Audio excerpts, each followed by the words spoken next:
October 4th, 2017 will come to order. First agenda item is presentation by Jacqueline Beale, Hope Connection. Okay, if you hit the button on the bottom, Jacqueline, it'll go green. There you go. It did. Now you're on television. Good evening. Good evening. Thank you, Mayor Moe and Council President Pro Tem and all of the members for allowing me a few minutes to come before you this evening to share with you what I like to call a jewel in Maryland and Montgomery County and now expanded in Prince George's County, which is called Hope Connections for Cancer Support. I'll tell you a little bit about the history of the organization, the great programs and services we provide, how we're structured, some of our upcoming events, and how everyone, hopefully in the community that needs us, can contact us. So Hope Connections for Cancer Support was a dream of originally two people, Bernie and Bonnie Kogak, who lost their daughter to cancer. So they created a fund in her memory in hopes to provide funding to create a cancer support center. And they did that with a $50,000 seed grant. They did so. But later they partnered with Paula Rothberg, who is our current CEO and president, who had just lost her father to cancer. And Hope Connections for Cancer Support was actually incorporated. Shortly thereafter, we opened our doors in 2007 in Montgomery County, and we opened our doors in Prince George's County in 2016, actually this month, so a year ago today. I'll tell you more about who we are, what we do, our programs and services, but I'd like to highlight that within Prince George's County, we are the only organization that provides the programs and services that we apologize on my side, turn to you. So Hope Connections for Cancer Support, I think, is really unique, and of course there may be some bias because I'm there, but I'll tell you why I'm slightly biased and then why I'm not so biased. So I'm actually a two-time breast cancer survivor of 15 years, and so I work there because I believe in its mission, values, and beliefs, and so I'm all things trying to help cancer patients. But we are creating like a home-like environment. So the goal was to create a place for cancer patients, and not just the patients. So when I say we're unique, another unique, like the home-like environment as well, is that it's for caregivers, loved ones, and friends also. So we created a home-like environment where people could come together and talk to each other, share their history, and participate in workshops, support groups, and other things to help them as they go through their journey. And when I say they're in a home-like environment, and I hope all of you get a chance that you come tour our facility, when you walk in, you don't think you're walking into a clinician's office or a doctor's office. I like to share with everyone in Montgomery County, because we've been there for 10 years, it's more like a single-family house, I call it a little mini mansion, but it really is. It's a beautiful facility.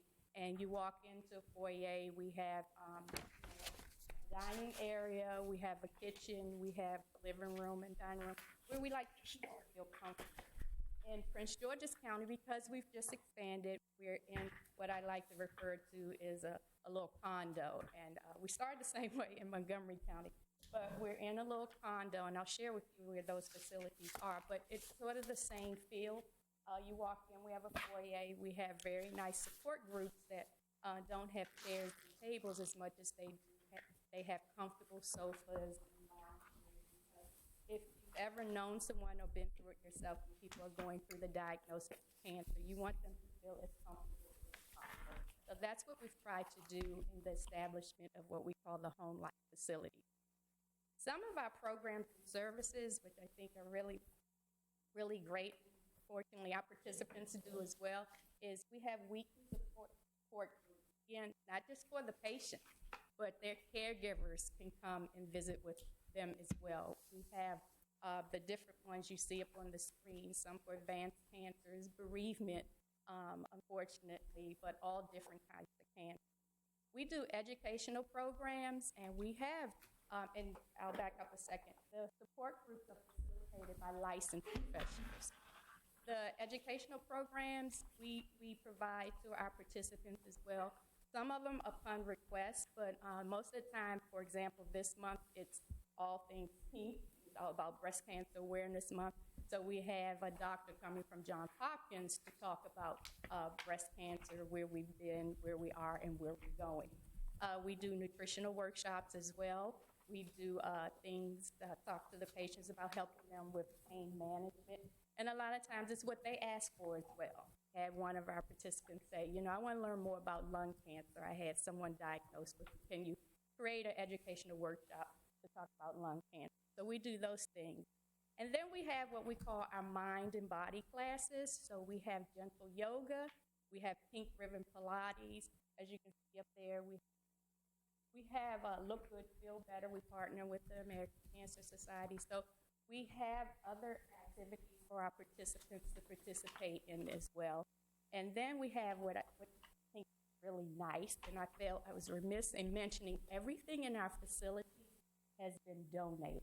So there's nothing in our facility that we don't currently have that has been given to us by some really generous people, and we're grateful for that. So we have a hope chest, and so it's actually like a little boutique store, and our participants can come and check it out, take what they want, purchase what they need for pennies on a dollar, totally up to them. Again, it's a full, pretty much size boutique store because, again, we have a lot of folks that are very generous in giving. The one thing that I felt also is all of this is free. It costs nothing for the participants, the patients, their family, friends, or loved ones. And we get a lot of participants that come in and say, you know, what's it going to cost later? And, you know, nothing's free. Well, it's not free for us. We have been really blessed to have generous benefactors, sponsors, and grants, but we don't impose any of that on our participants. So they can come to either facility, they can come as long as they want, and they can participate in anything that they want. I've shared with you, we have a quarterly newsletter that highlights everything that's going on and when it's occurring throughout the year. You have the fourth quarter one, and I as well, but they can participate in whatever they would like to do. We're structured, we're small. We're a small nonprofit, but I like to say we're mighty and we're doing great things in the community. So we have 19 board members across the Washington metropolitan region on our board. We have a really robust medical advisory board. We have 17 members, but we have people all throughout that are oncologists, throughout the hospitals. We have people on Doctors Community Hospital, Johns Hopkins Hospital, Sibley, Suburban. So we have quite a few folks that provide us their expertise and knowledge. And then our staff, as I mentioned, we're small. We have a full-time staff of about 7 people. And then we have really, really, really wonderful volunteers. I can't say enough about them because it's because of them that they help us continue to function as an organization. We're grateful for them. Some of the things that we do, we call them special events. And so today, we actually had what we call Drive Out Cancer, where we had a golf tournament. Tomorrow, and if some of you have an opportunity to do so, stop by our facility. We're having an open house at our Landover facility.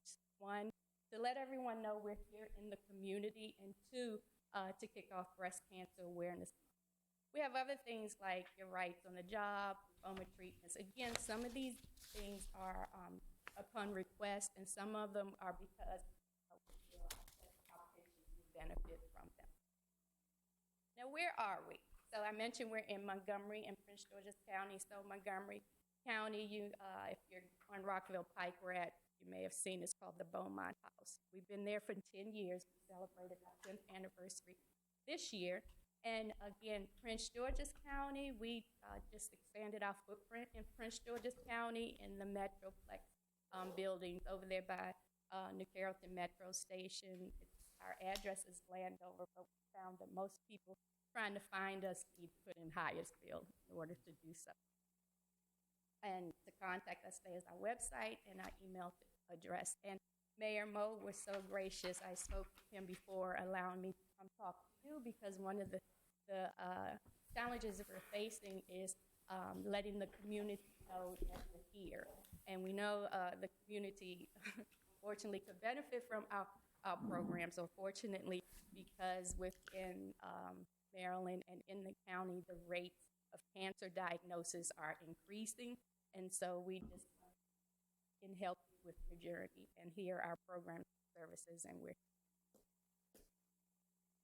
you and questions. I'd like to have a couple more emotions.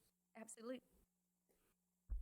Can you explain to them on the caregiver, somebody is a caregiver service-wise? I think I'd ask Yeah, you. the caregivers, we don't distinguish between the two, because we feel like as a caregiver, you go through the cancer diagnosis as well as part of taking care of the patient. So we open up everything that we have for the patient to the caregiver as well, because again, sometimes we all go through it together.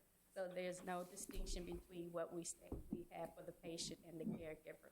We actually, sometimes, it's funny, sometimes I'll see some of the caregivers more often than I do the patients, but that may sound strange, but it actually makes sense. And this is basically an outpatient.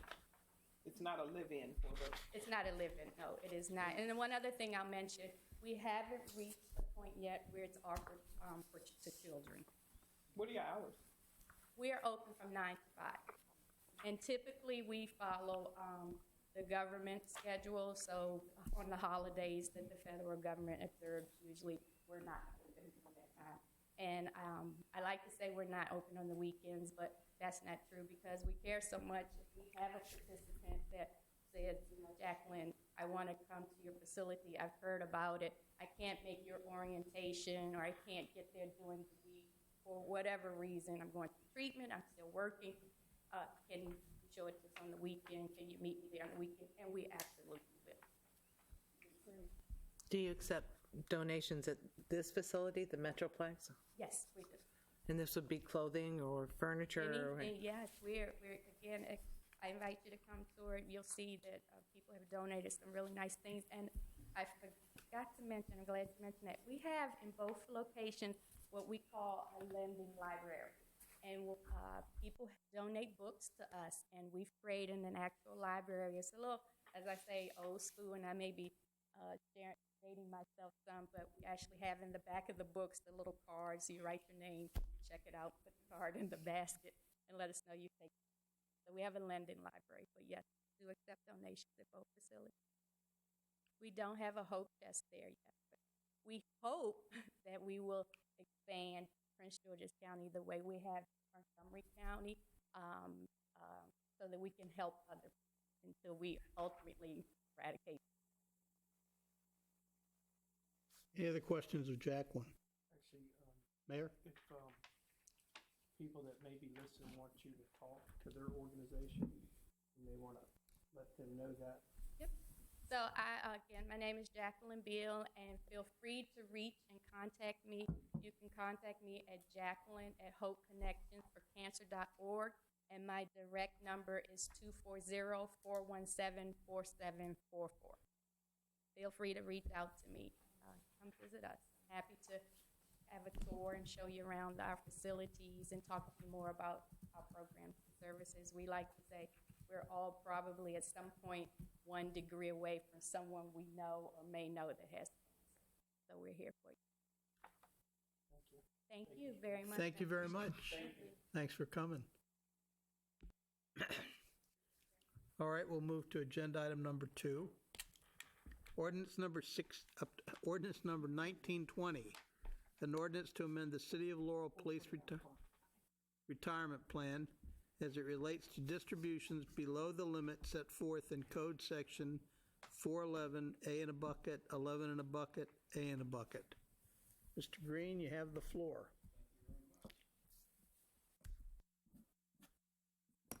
All right. The effect of this ordinance would be that if somebody left the city with a minimal accrued benefit of $5,000 or less, and upon their departure did not complete paperwork instructing us as to how to handle their distribution, we would have the ability to put that money into an individual IRA in their name. The law has provided this ability for many years. We have found ourselves not needing it until fairly recently. And we have somebody that for the last 2, maybe 3 years, we have been unable to reach for a distribution of $200 or $300. We can't just write it off. We have to do something with it. So this ordinance would give us the ability to create an IRA and handle that. The ordinance was unanimously approved or recommended for your action by the Board of Trustees, and this particular one has been discussed with the FOP, and they have no issues with it. I'm familiar with this because of the provisions in the 401k for the federal employees. If it's under 5,000, you have to take the distribution. But under 5,000, they can't locate you. They do something similarly. And as I understand it, the interest that accrues, then when they finally find somebody, they will have to, it'll be reported to them as interest in that year. That sound right, Mike? I don't know that side of it. All I know is that we that's can the way set it up. works. It accrues and it shows as interest whenever the distribution's made. Okay. Any questions of Mike on this issue? Yes. Mr. Ricks? So if we do this, and certainly I agree with doing it, so the money's in there and it gains interest for perpetuity. And then what happens if nobody ever claims it? It becomes the bank's issue. I'm sorry? It becomes the bank's issue. Correct. I can't, I'm sorry. It becomes the bank's issue. becomes The the money bank's would be issue. put into a bank in their name. They can charge fees. It has to be reasonable.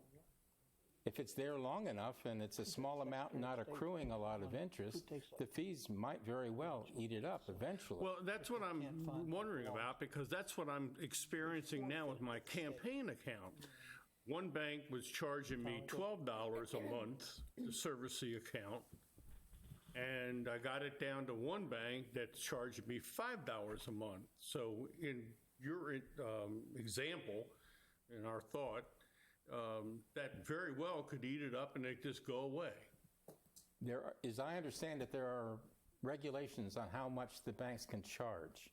They can't be exorbitant amounts. So hopefully it just doesn't dwindle completely. But if you have a very small account and it's not earning enough, I would assume that eventually it's possible that the fees would eat it up. But that is not the reason to be doing this. Right. The intent is simply to get it off our books. They have to get it out of the pension plan.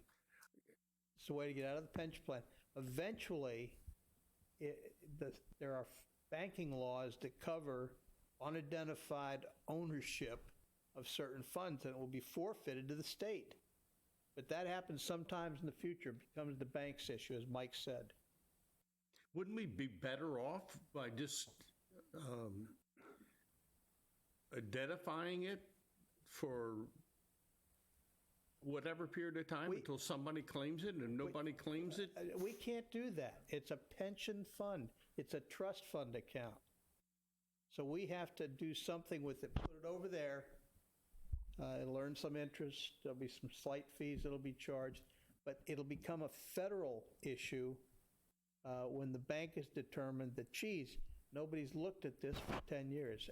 Again, we can't just forfeit the money to ourselves, to the pension plan. It is a trust because it's held in trust. That's what I know about pension plan funds. The Board of Trustees discussed this many years ago. We didn't have a need for it, so why bother? I understand your point. It's well taken, but I think we have to give some more thought before we just. I yield to Ms. Craig. I think that if it's one of the issues is, and this may be somewhere else, Mike, that I'm not seeing, it's after so many tries that it would revert to this. I'm not sure what the regulations are, but we have made repeated tries. You have by been, straight that's my mail point. and certified mail, and have gotten no response whatsoever. Exactly. So it's not done willy-nilly. It's after so many No, tries. we make several tries. Right. And perhaps, too, I believe the majority of our employees bank with Tower Federal, where there are no fees coming out of an account. I'm not sure Tower would accept this, but it's worth looking at. Tower charges Right. fees. Thank you, Anything Mr. else on President. Mike on this issue?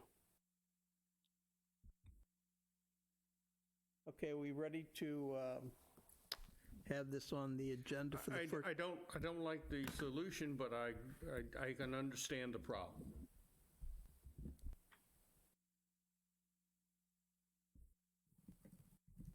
Mr. President, I'm ready to move forward. Thank you. with this Appreciate that, one Mr. tonight, Smalls. and I'll speak for myself. Thanks. Valerie? All right. Donna? Yep. Mr. Ricks? I'm ready. It'll be on the agenda for first introduction on Monday night. Move to agenda item number 3, ordinance number 1921, an ordinance to amend the City of Laurel Employee Retirement Plan as it relates to distributions below the limits set forth in Code Section 411A in a bucket, 11 in a bucket, A in a bucket. Mr. Green? Exact same ordinance. Right. Doing the exact same thing to the other retirement plan. It's been through the same thing. It's got the full support of the Board of Trustees. This one didn't have to go to the FOP. Thank you. Any questions of Mike? If there's no objection, this will be on the agenda for the October 11th, 2017 Mayor and City Council meeting for introduction and first public hearing. Move to agenda item number 4, ordinance number 1922, an ordinance to amend certain project budgets in the FY 2018, FY 2023 Capital Improvement Program. Michelle, you have the floor. Thank you, Mr. President. This ordinance, we are adding funds to the information technology project to replace the security cameras at the police department. Additional funds for the EOC upgrade project. This will take it to the next level as far as the activation and utilization of the room as a training center for emergency operations, as well as city department training for other topics and courses. This too picks up $45,000, which was identified as savings in the FY 2017 operating budget. The funds were approved through Ordinance 1918 as a transfer to the CIP. At the time that you were, able to approve the contract for $45,000 to paint this building so that it would be coordinated with the painting of the other buildings by the other ownership. It also provides funds also associated with Ordinance 1918 to move up by a year the white coating at the Main Street pool to be ready for the 2018 summer instead of the 2019. This will provide additional funds for the memorial installations in the front of the Municipal Center. It also recognizes that we did receive $20,000 from the American Legion Post 60 as a contribution to that effort. Additional funds to provide the right-of-way site improvements, like was done on Cherry Lane with the Hometown Heroes island running in the middle. Additional funding for the hazard mitigation project for the study and the other assessments by the engineers, as well as the funds provided also in Ordinance 1918 that were specifically earmarked for the fleet project, which will be utilized for fleet that has already been approved through the CIP, but this actually provides the funding. Additionally, there are street projects that have been completed. They were funded through the 2016 program with the local government infrastructure financing. Those remaining funds, excuse me. So Laurel Place has been completed, Clays Lane has been completed, Fairlawn Avenue, and the 200 block of 10th Street. And those funds, again, through that financing program, will now be utilized to fund the heavy-duty fleet that Mr. Furry will describe. I believe it's a refuse truck. And so we're just getting those fundings in place. They've already been approved in the FY 2018 CIP. But this just moves those funds from those street projects at this time. Okay, Michelle, questions?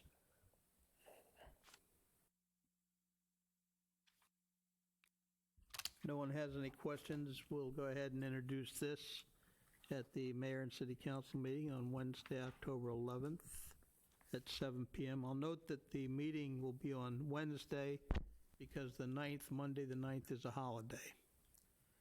Okay, move to agenda item number 5, consideration of a recommendation for the purchase of 1 refuse truck and 1 bucket truck. Mr. Free, you have the floor, sir. Yes, sir, thank you. Yes, good evening. The Department of Public Works has put together a proposal for 1 25-yard refuse packer and 1 aerial bucket truck. Grand Turk out of Baltimore has what they call a National Joint Powers Alliance contract, which is what Greenbelt awarded a similar packer. So we're just basically riding Greenbelt's contract for this refuse packer. And Apple Ford has the state of Maryland contract for the purchase of a bucket truck. As Michelle described, I believe the funds are being identified in street closures through the CIP and moving funds into the fleet acquisition program. The refuse packer runs $171,084, and the bucket truck is $102,590. The total cost between the two is $273,674. All right, questions? This is going to be the second, we'll have 2 bucket trucks then, correct? This would be the third. The first one is a 2004 model. That's the one that would be replaced. These take about 9 months to build, so anticipating keeping this one. We currently have 2. Yes. We're going to retire one, this will replace the retired one when it gets here. We'll have the same, we'll have 2 again. Correct. Okay. And how about the refuse packer? Is this an additional packer or is this replacing one? This is replacing a 2000 model. How many miles are you getting out of this? This one in particular has over 100,000 miles on it. I guess as important as how many hours it has on it. They run hour meters on those? Yes, these have a lot more hours because they do a lot of sitting from house to house. Questions? No questions, but a statement. One thing I think about is that by bidding on to these already awarded contracts by the state really saves us a lot of time and a lot of money and effort. So we gain more than the price of the truck. We gain a lot of knowledge, and we gain a lot of time and effort on behalf of Apple Ford or whoever the contractor is by them doing all the contracting work and us just sitting aside and reaping the benefits of it. So I thank again Mr. Free and the administration for going above and beyond to save the taxpayers money. Thank you. Thank you, Mr. Ricks. Anything else? Mayor? Rob, I did forget to ask you, on this refuse truck, the back end, we putting the appropriate lighting? What are we Yes. upgrading? I know we're going to do some things with the others. Will this be built that way, or is it already spec'd out? This one comes with the standard lights that they So we'll put be on. able to add to it? Yes, we've already do what we got that need to on do. order to add when it gets here. Okay, all right, good, thank you. Thank you, Mayor, Mr. let me just mention, I go and drive into work every day, and I turn left down past Union Market and then right on K Street. And I usually end up behind a trash truck, one place or the other. It is amazing how few lights the DC trucks have on the back. When I say amazing, they might have just the two on the top and the corners, and that's it. And those guys on those trucks, because the streets are so narrow, they're running on both sides of the streets to pick up trash. I'm always worried somebody's going to get hit. So I applaud you for whatever additional lighting we can put on to wake the drivers up. So be it. All right. I have Yeah. just one Mr. question. Smalls. Mr. Faree, if you would mind, you mentioned, and then the Council President also, you mentioned miles, 100,000 miles on the truck, and then the Council President asked you about hours. For those of us who don't quite understand the difference, to me, 100,000 miles on a service vehicle is not necessarily a lot of miles. I mean, I think those of us have seen miles on service vehicles far exceeding 100,000. But apparently, the hours, as was referred to, makes a difference. Can you just explain to us? Yeah, basically what happens if you were to go and have the engine analyzed, and we'll say it had 5,000 hours on it. They'll say in that 5,000 hours, there would be 250,000 miles, as opposed to the 100,000 it's actually Is that on. because idling, running? Correct, because you're going from house to house, so you're only going short distances, but the whole time it's running. Right. And then when you have to wind them up, of course, they got to be stopped. So they have to all be wound up while they're stopped. So if they go out 4 or 5 days a week and do this every day, it's a lot of idle time. I understand. Okay. Mr. President, if I could, and Mayor, excuse me. One of the other things, too, that takes its toll is the fact that those trucks are really made, I think, and designed to be on the open road where they go for hours and hours on end. So by these short stops and starts and stops and starts, it really takes its toll on the vehicle. So again, with the time meter, as Mr. Smalls was talking about, and the other issues in running a vehicle like this, there are many other factors that we always have to think about that create a problem before we start seeing major maintenance types of situations that we have to put bigger dollars into than what we're talking about now. I yield to the mayor. I'm sorry, Craig. I was just going to ask, what's the turnaround time on this? They're about 9 months. So you're 100,000. Yeah, I just wanted to make sure. They got to build it. Okay. And the one we're replacing has been here for what? Going on 18 years, so it's been here a while. All right, thank you, Mr. Freeth. If there's no other objections or comments, this will be on the agenda for award at the mayor and city council meeting on Wednesday, October 11th. Excuse me, Mr. President. Donna? I need that on the agenda for the second meeting in October, discussing with Ms. Rao and Ms. Crook. We need this award after ordinance. Yeah, I know, but we can suspend the rules, 1922. correct? I mean, I'm not I asking wrote that you... myself a note. Okay, I'm not asking that you suspend the rules. We can do that, though. We were just going through with the regular timetable, but I'll leave that to you. It's 9 months to get this thing built. If we can get there 2 weeks earlier. I mean, I'll poll the council and see if they have any objections to suspending the rules on the budget, on the CIP. This is straightforward. Okay? I wrote myself a note. Thank you. Okay, well, it'll be on the agenda for the 11th, and we'll make a decision whether we can pass judgment on that and award it if we can suspend the rules on the CIP. Move to agenda item number 6, consideration of a recommendation to award a contract for telecommunications fiber construction to Fiberplus Inc. of Jessup, Maryland. Kevin, you have the floor. Thank you, Mr. President. Good evening, Mayor, council members.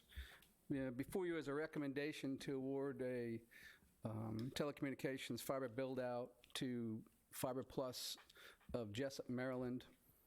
Fiberplus is on state contract, and they have done the previous fiber build-outs that we've done. I believe this is our either third or fourth. And this will be subsurface fiber. This fiber will run out of the armory, which essentially the armory has become our old Laurel hub for our fiber, subsurface fiber. Runs straight down 5th Street, cross 198, east and west, and into LPD. This fiber is going to allow us to provide redundancy there now. We do have aerial fiber going out on their Comcast fiber on poles. This is going to give us redundancy in the ground, and this will be fiber that we own. The cost is about $64K. I was hoping to get that in a little lower, but in the crossing Route 1 is creating issues for us, has created some problems. We're going to have flaggers and do some test pits and stuff like that. For your info, the next projects we'll be looking at probably as soon as next month or in December will be out of the Armory to Public Works. We will have to cross Route 1 into north and south to the Main Street Pool, and then from the Parks Maintenance Building to Schweitzer Park. We have wireless connection there for our cameras. We want to put fiber in the ground. So very likely you'll see at least 2 of those 3 in the next follow-on 2 months. And then we'll start to cross Van Duzen probably in the spring and head down Van Duzen. All right, questions of Kevin? President, Mr. Rick? would we be able to get your numbers down if we bid both of them at the same time? Well, I think it's very likely that at this stage, we come back in November. I am setting it up that the project will probably go in November. The project.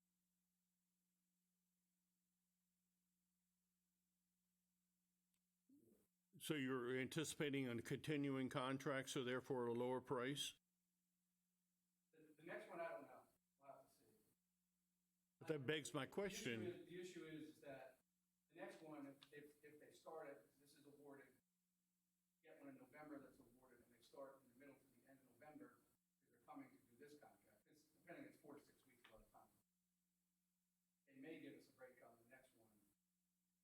Back at, so, out of time, and there's no cost getting. Going by a master. The other thing too, it is a state contract. Oh, In the contract. okay, thank you. I appreciate it. Mr. Smalls?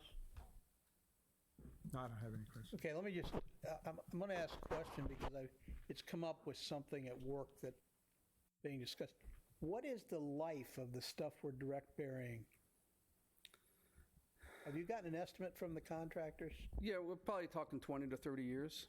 Okay, and how about the swinging stuff? The swinging is 15 to 20. We're at 20 now. Comcast Yeah. wants to, they're going to want to take another 10. Well, I'm wondering if this isn't causing some of the problems we have with some of our Comcast customers. That this stuff's been up there a long time and they haven't replaced it. But I'm just throwing that over the wall. They have not replaced the fiber that we are on, which is old iNet fiber. Right. Now that's flexible. It's a plastic base or some kind of polymer based, isn't it? Yes, it is. It's not glass. Okay. But the discussion that I saw at my agency had to do with some places where we've got direct buried stuff, and we paid for it. It's not part of the local telecommunications empire, and we're going to have to replace that. And the question has been, when's it going to start to get too many errors in it, I guess? Is that how they measure it? We're looking at 20 to 30, and also there's direct bury, and there's direct bury and there's burial in conduit. We are going in conduit. There is Okay, fiber. we're going in conduit now. We are in conduit. Okay. 'cause I So know it's that's- not going to be just like Comcast comes to your front yard and they got some shovels and stick Yeah. it in the ground. We're in conduit. Because I know that's what they did on Pennsylvania Avenue. They laid all those bundles of pipes, Yep. conduit, and then ran the fiber through it. Okay, and that lasts a little bit longer, is It that lasts correct? longer, and it was big enough we can put a little more fiber in there if we want. All right. And we also then have, there's a line in there that allows it to be found easier for sweeping. And the last question I have, are you able to measure the efficiency of the cable that's buried? Do you have the right equipment, or do you have to get a contractor in here to do it? Yeah, we will bring in, it's called an OTDR. Yep. And we do not have one. We have the ability to put light in it to test for a Right. break, but we cannot test for, as you mentioned, the efficiency. We would bring in a contractor to do that. Okay. And all right. and the Fiberplus, I mean, once this goes in the ground, they will OTDR it. And then they'll certify it, right? We'll get the report, yeah. Yeah, okay. All right. Any more questions of, I'm sorry, go ahead, Ms. Crary. I like the fact that we own it, and we've discussed that before in the conduit. Are we still finding that, is it a combination of the wireless and burying the fiber Okay. I'll ask. works best? Or, I mean, why are we still burying fiber? As for wireless, speed. Wireless is still stuck. We can get 10 gigabit. Actually, we can go 40 gigabit with this fiber. Wireless, you're still stuck at megabits. That's good. Probably 300 to 400, maybe at the best 800, so you're still under a gig. Yeah, and these connections will all be 10 gigabit. We're 10 gigabit right now on our buried fiber between here and the But we'll be able to do a lot more as well with that too. Yes, well, as I've talked about in the point. past, we got Yeah. video on it, we got cameras on it. So we talked about the money going. We're going to move some money for the PD. The PD cameras are coming up in 8 years old. There will be HD there. And we don't need all that on. That is a lot of bandwidth on the network. Yeah. Okay, Great. so Thank you. thank you, Ms. Crary. Anything else? Then the last question is, who's doing the cabling? We burying some cable over at Laurel Lakes? No, I think it's either Verizon or AT&T. I know Rob and I have had discussions about that this week, and they're in an area where we have subsurface fiber, so we've been communicating, and Oh, okay. his folks are on top of it. Excellent. Okay, if there's no other questions, and we're in agreement, we'll go ahead and have this on the agenda on the 11th for award if we suspend the rules on the CIP. Correct, Michelle? This one's not covered. This is currently covered, correct? Okay. All right, anything else to come before the council? Meeting's adjourned. Saturday is